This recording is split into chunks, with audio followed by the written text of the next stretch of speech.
सिया म्हणजे आराध्या, माझी भाची. तर तिचा आता 8वा वाढदिवस आहे. तर तिच्यासाठी या शब्दरूपी काही भावना. तर मित्रांनो, दिनांक 6 जुलै 2018ची ती पहाट होती. आमच्या संध्याताईला म्हणजे अक्काला बाळ होणार होतं, म्हणून आम्ही सर्वजण आतुरतेने वाट बघत होतो. वेळ होती पहाटे 3:33 आणि आमच्या सियाने अक्काच्या पोटी जन्म घेतला. सियाचा जन्म व्हायच्या आधी तिच्या आईने आधीच फिक्स केलं होतं की तिचं नाव सिया असेल.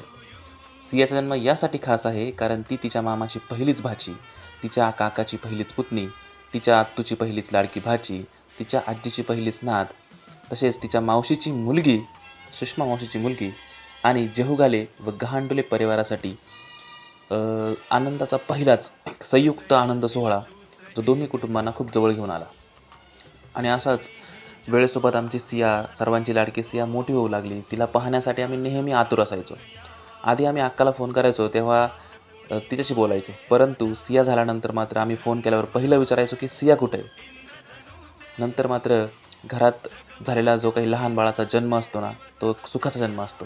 आणि सियाचा जन्म म्हणजे तिच्या आईवडिलांच्या आयुष्यात आलेली एक चैत्रपालवीच होती. मग सियाने टाकलेलं पहिलं पाऊल असो, तिने उच्चारलेला पहिला शब्द आत्तू, हे सगळं काही स्पेशल होतं. आमची सिया खूप गोड आहे, म्हणून कदाचित तिला खूप गोड पदार्थ आवडतात.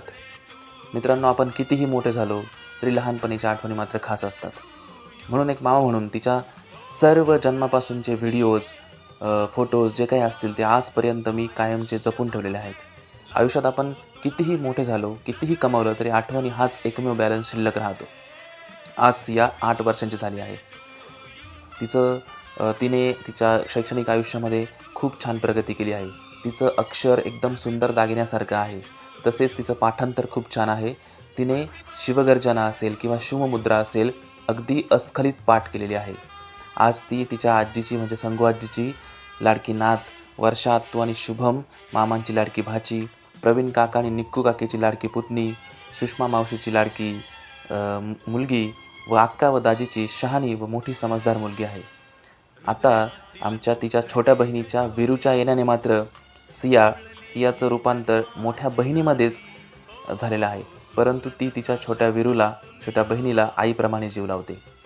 अशा प्रकारे बोबडे बोलणारी सिया आता मात्र एक समजदार मुलगी बनलेली आहे.